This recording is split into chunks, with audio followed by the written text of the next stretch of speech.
All right, today, friends, I have a treat in store for you because I know what it was like when I first started my business. I felt one, like I was probably the only person in the world that was starting that kind of business. We're also talking about 2010 when the concierge industry was really just starting to like break through.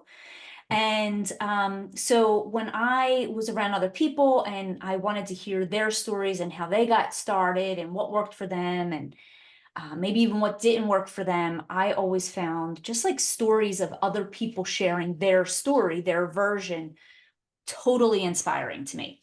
So, as part of our senior concierge um, 4 week video series, I wanted to give you a perspective and a look and just see what somebody else has done with their business and hear their journey in their business. And so today I invited Andrea on to be here with us today. And Andrea has been with me for, I think we were just talking about this before we pressed record, and it's been around 2 years.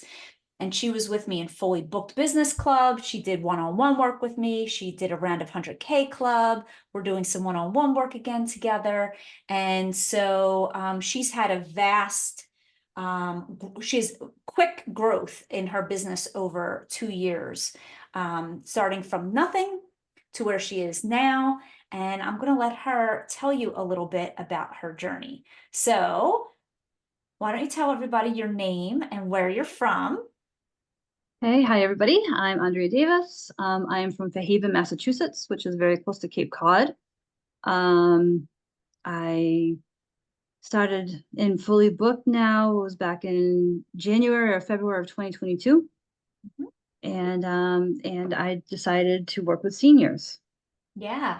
So why did you choose to work with seniors? Because I love hearing the stories behind why, because and the reason why is because I believe that there's usually a story, there's usually like a thread of some kind that connect people with seniors. And it's like through that story and that thread that helps them stay like connected to their heart to work with that demographic. You know, for me, I always say I was mostly raised by my great great grandmother. We had 6 generations of women living at one time. 6 generations. It was insane. And I had an affinity for older people. And then as a nurse, I loved geriatrics. And I called them my old mommies and old poppies. And I don't know, my heart just would go mush over working with people in the senior industry. But I love to hear how other people get started and why you chose to work with seniors. So why did you choose to work with seniors? So for me, working with seniors, I don't tell a lot of people about this story, but I lived with my grandfather from the age of 14 to 17. Mm. And I was there to help him. And of course, two different generations. We didn't always get along, but I just found that we had a very close bond. And Mm. I watched the old movies, and I knew all the older type of the slang and the words that he used to use.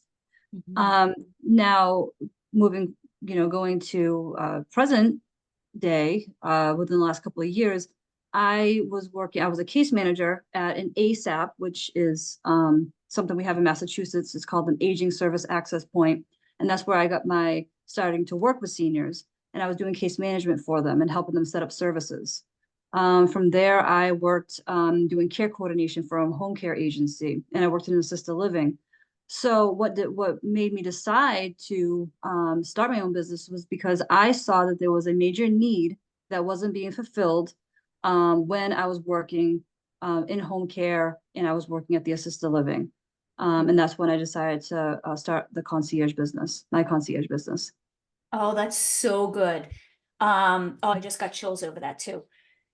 I would love to know because because here's the reason why I'm asking you this question, because a lot of people who follow me and send me questions and so forth, a lot of times people will say things like, oh, there's too much competition out there, or a home care agency is only charging $18 an hour, $20 an hour, and I want to charge $35 an hour. So why would somebody want to hire me for that when they can hire a home care agency for that, right? And so, and again, I think just as humans in general, we like to find all the problems and all the things that we're afraid to face versus seeing that need that you saw. So what was the need that you saw that seemed to be missing? So what was missing, what I saw was home care agencies are great for what they do. Assisted livings are great for what they do. If they have family, if the senior has family members in the area, they're able to do all the little things that the home care agencies can't do and the assisted livings can't do. But when a senior does not have family in the area, which is where I kind of figured out my little, what I do, um, they're lost. Because home care agencies aren't able to do the things that I do, or assisted livings aren't able to do the things so I'm hired by the family as their personal assistant, and I'm able to, um, you know, do the personal shopping, look at, like, I have a client who she gets mail in, so I go through all her mail and I send all the important information, all the important paperwork to the son who lives not in the area at all. It's just that it's just a need that I saw that wasn't being filled, especially when a senior is being discharged from a short-term rehab to assisted living or to a home care agency. They're able to help the senior once they're there or once they're in the agency. But what about that bridge? Who helps find, some medical equipment for them? Who's the one that's getting, uh, re, getting their grocery shopping done and putting everything in the home so they have something in the home? So that's kind of where I found my place. And I don't really have competition with the home care agencies and assisted livings. They actually they want me. Preach, sister. I love that you just said that, because so many people see home care agencies as competition. And I'm like, not at all. Even No. even like some home care agencies, and honestly, let's be honest, like a lot of home care agencies offer like errand running, right? They offer errand running, you offer errand running.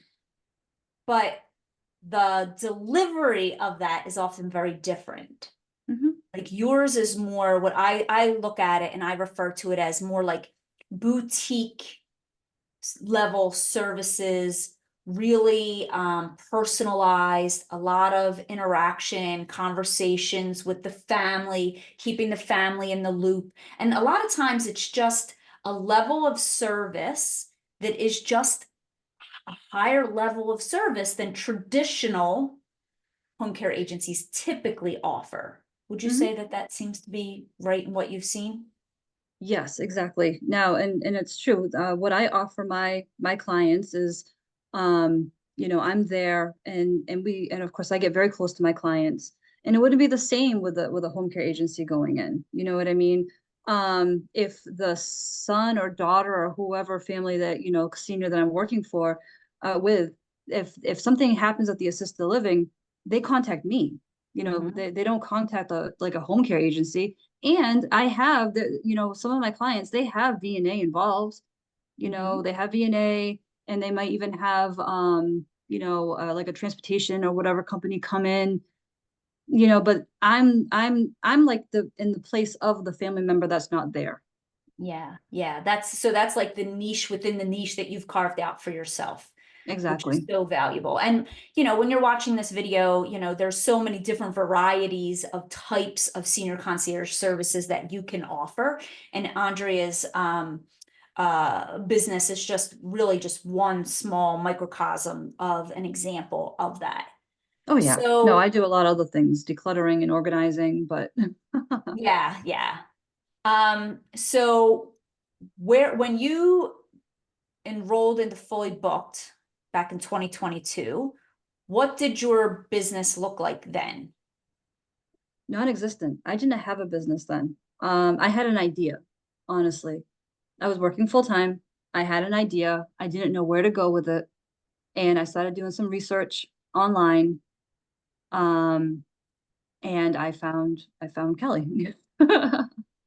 And that's pretty much I joined Fully Book with I didn't even have a name. And from there, that's with watching the videos and going to the the classes. That's how I built my business, figuring out what I wanted to do. Yeah, yeah. So, because, again, there's a lot of people, not everyone, but there are a lot of people who are working, which I thought was a really great story for you to share as well. People who are working maybe full time and like how that transition happened. So, from a high level, because we don't have time to go through all the itty bitty little pieces and steps that you took along the way, but from a higher level, do you remember like what, like, so you were working full time, you had no business name yet, you joined Fully Booked. I think you got the foundational stuff started. You started listening to the classes, you started learning about marketing, right? And I think you had even said to me at one point that like you were marketing for these other companies in a way, but Yes. so you knew how to like talk about that other business, the company you worked for, but talking about it for yourself became a different story, right? Yes. I did not know how to. I mean, yeah, because you have training and everything like that, but this was mine. This was my business, and it was very, very different. Mhm. Um, but from what like what you said, from where I was to no name at all to where I am now, I mean, yeah, I was working full time and I watched the videos, and a lot of time after my daughter, I do have a daughter, very small daughter. Um, How old is she again? she's She's 4. 4. So So very watching young. the Mhm. yes, watching the videos at night, doing all the back work, still working full time. I did end up going part time Mhm. at a certain point because I started getting some clients. And then So for finally, everybody who's like listening, so working full time and a single mom of a 4-year-old, I am a right? single So mom. you're Yes, I you're am. managing all of it, right? Um, Working full time, watching the trainings that are inside the hub that go through the entire process of how to get clients, watching them at night because that Hmm. was the time you had available, Hmm. started to get clients. And so where did you fit those clients before you went part-time? How did you make that work? Before Because I I know went part. somebody is wanting to know this answer. So I'm trying to think now, it was when I was done with work, I was able to, so in the later in the afternoon, and it wasn't like a lot of clients, it was maybe one or two. Okay. So the way you did it, for anybody else who's in this position, because I've gotten a lot of questions too, like how do you take on clients when you're working 10 hours a day or 8 hours a Mhm. day? And one way is you just find a place to put them. And then when they call to hire you, you're just like, this is what I have available, Mm, right? Like I'm available this time of day. Um, because I think people in their brain think, oh, if somebody wants to hire me, they get to dictate when I go no. see them, but it's your business. And if Hmm. they feel connected to you, because that's really what it is, it's like a connection between you and the potential client, or you, the potential client, and the family. And then when you have that connection, they want to work with you. And so it's just like, when do you have available? And so you were squeezing these 1 or 2 clients in at the end of your day. And then what happened? Then I decided to go part-time, and let's see, I did worked at my job Monday, Tuesday, half day Wednesday, and then I had half day Wednesday, Thursday, Friday for clients. Yes. So that's And how I did it. amazing. This is so valuable for anybody who's watching, wants to know like how, like the exact how. So now in that half day Wednesday and full day Thursday and full day Friday, where did you fit in like marketing, right? Because I think people forget about that, right? When they start a business, a lot of people start a business, and let's say you don't have a full-time job and you have like Monday through Friday. I started my business, I had like basically Monday through Friday from like 9 a.m. till like 2:30 p.m. when the kids were in school, and those were my quote unquote work hours. But in order for me to work, to do the job, which was the concierge work, I had to market. So I had to use some of that time for marketing. So how did you fit your marketing time in? So they have early morning meetings that I was Your able to go networking to. meetings, yep, super early, yep, And they also have evening networking meetings. they do. I mean, that is the only thing I could fit in at the time. So yeah, I mean, early morning. And I really wanted my business to work. So Yes. that's what I had to do. Yeah, because it's not convenient. I mean, most of like to think you're going to start your business and then you're not going to have to work at it, then I wouldn't encourage anybody to start a business. You have to work at it. I've been in business for myself for almost 14 years now, and I have to work at it. It's always evolving, it's always changing. Mm. So there has to be a level of determination and commitment and a little bit of willingness to do some stuff that is not always fun, right? Because I think there's so much talk out there online now about, following your bliss and only doing things that are fun. And that part of that is true. And then the other part of that is you're still going to have to do a shit ton of stuff that you actually don't feel like doing. Oh yeah, no, waking up at 4:30 in the morning, Yeah.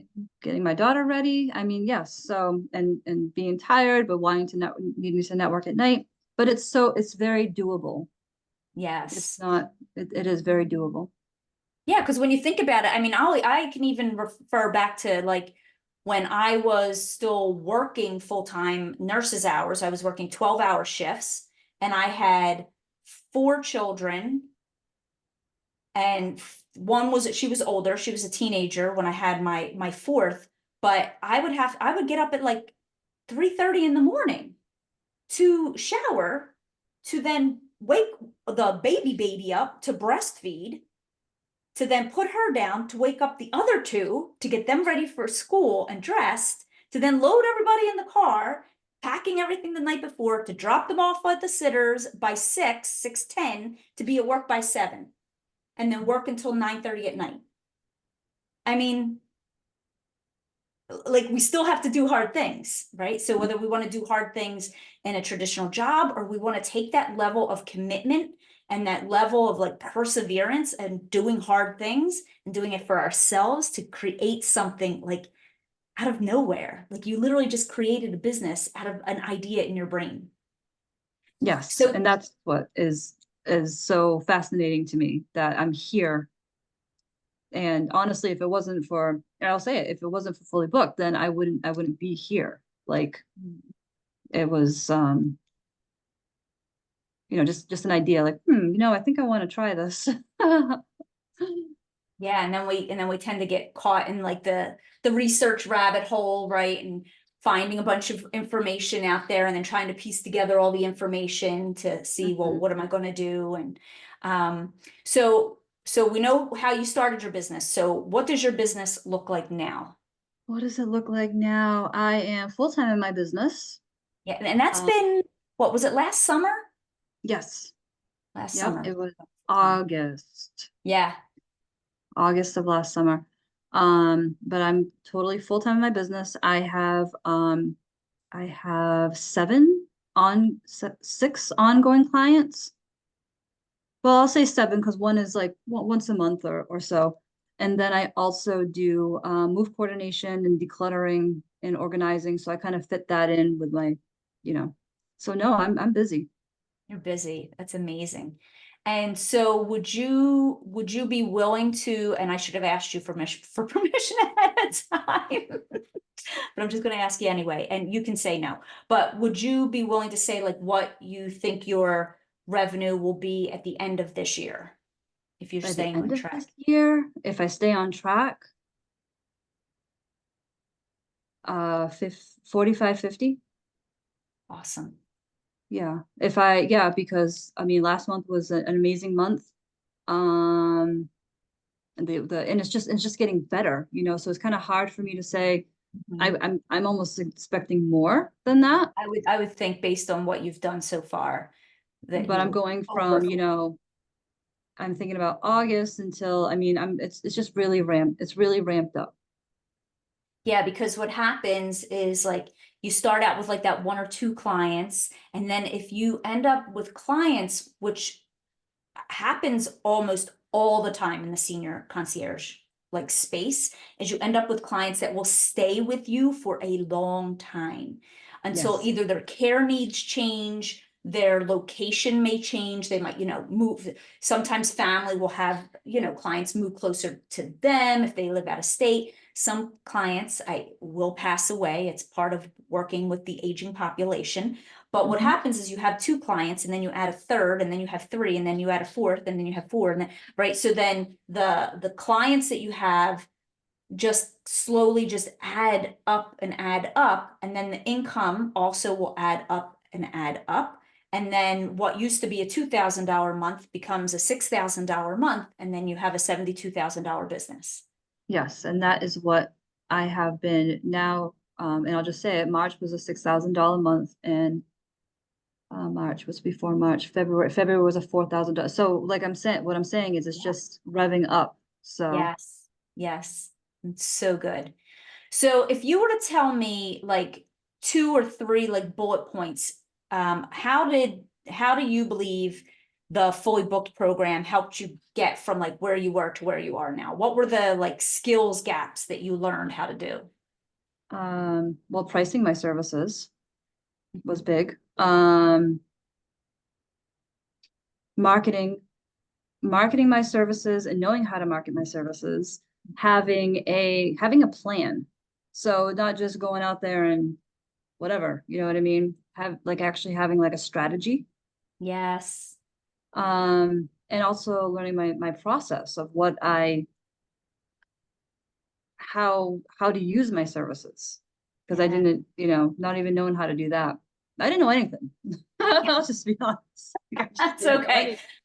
We friends, we all started with zero clients and $0. Me too. And now I'm just so confident in it. It's just it's amazing how where I used to be and where I am now.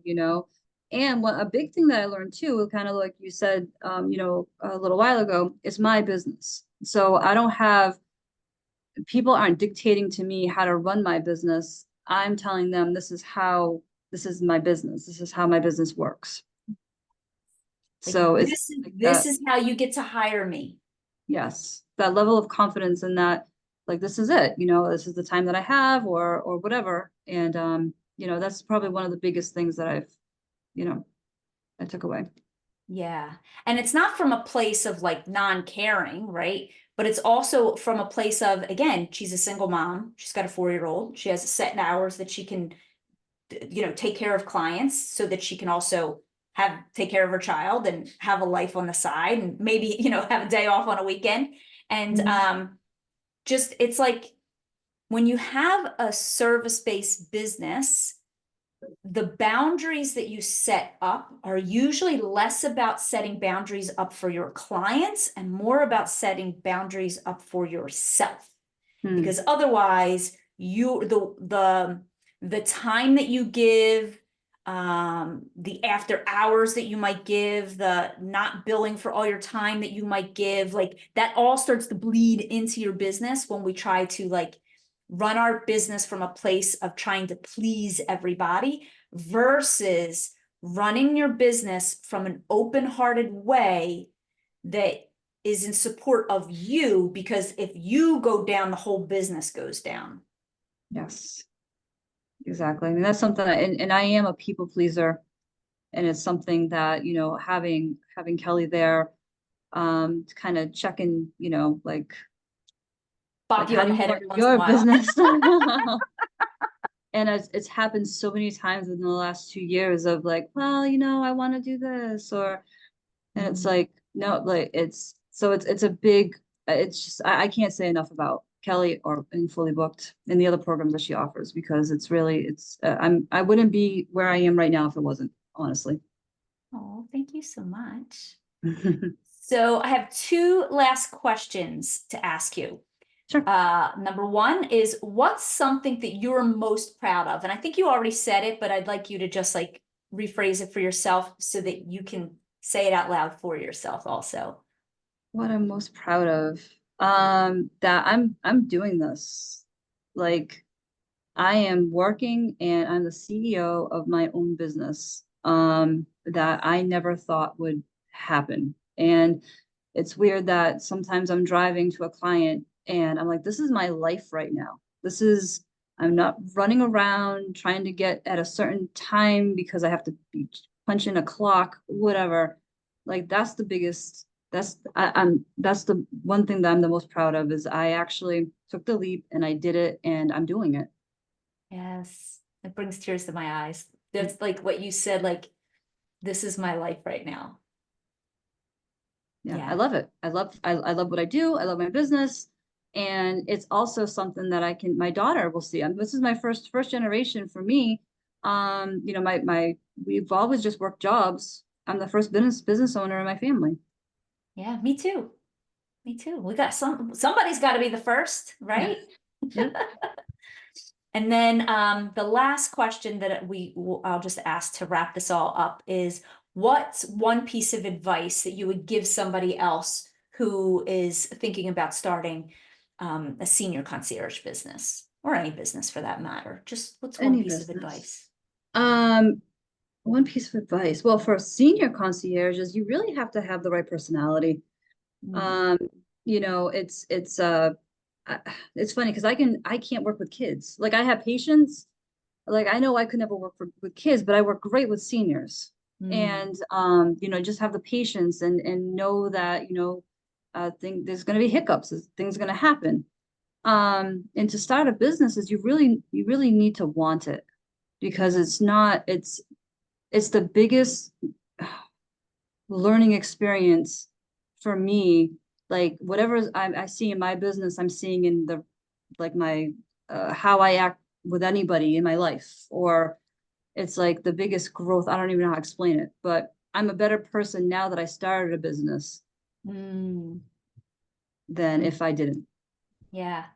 Yeah, they say entrepreneurship is the biggest personal growth experience Personal you could growth. ever go Yes. through. Because the moment you start a business, it literally pulls up all of your bullshit, all of your fears, all of your drama, all of your past hurts, all of your inner core wounds, all of your fear of rejection. Am I pretty enough? Am I young enough? Am I old enough? Am I smart enough? It just brings all of it to the surface.